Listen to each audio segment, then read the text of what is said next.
Hey class, we're going to talk about matrix and linear equations, systems of equations, and how to go from a matrix to a system of equation and from a system of equation to a matrix. That's what we're going to talk about. Right here, I introduce to you all what a matrix is, and I tell you the different parts of a matrix in this very first part of the notes. So here in 9.1, we solved how to, we solved systems of equation. We did either substitution method or we did it by elimination method, either one. Elimination is also called addition method. Here, we're going to solve these. Some of these we're going to solve by hand, calling the substitution method.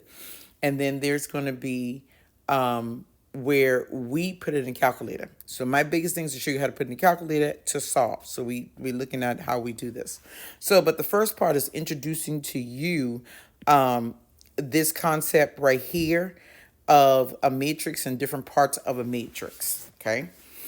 Here we have you have the matrices right here. All of these are called elements of a matrix.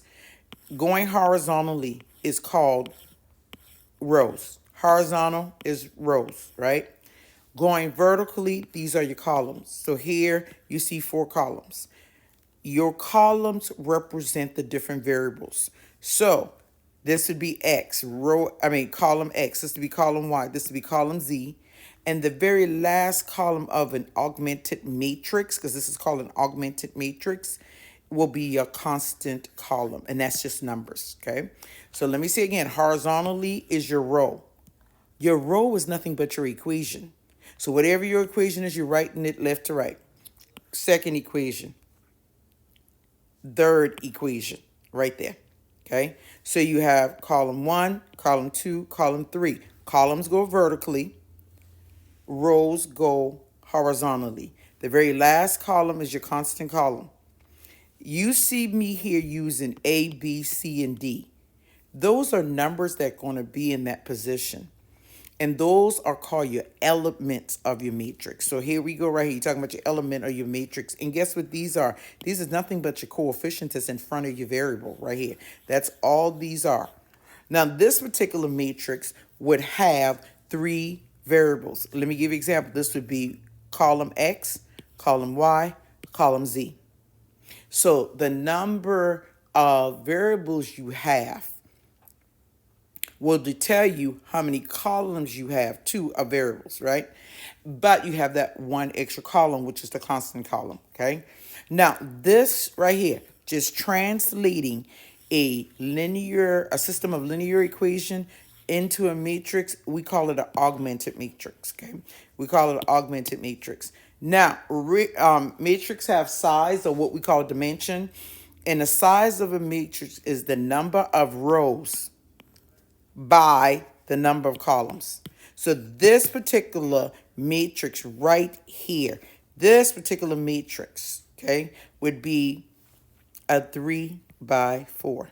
That's what it would be, a 3 by 4 matrix, okay? Because how many rows we have? We got 1, 2, 3. How many columns? 1, 2, 3, 4. So that's why we call the rows always go before the column, always. Okay, so when you write in size of matrix, make sure it's always row first and then column. Now, here's an example of what I mean by this. Here, remember in 9.1, this is what you were dealing with.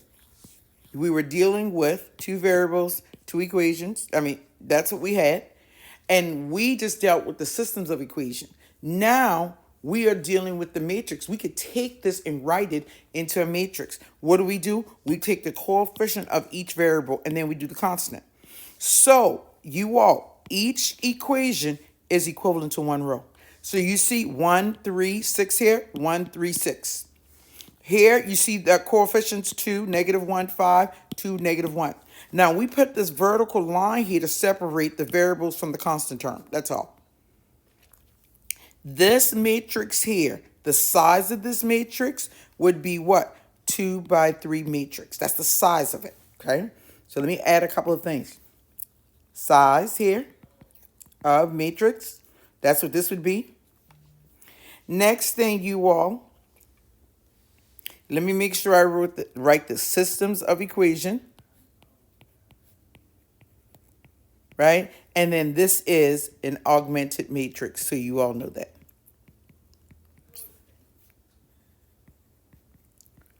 Now, another thing here, you all, n minus 1 columns tells us how many variables we will have. So if you know the total number of columns, so say your total number of columns is five, then you know you have how many?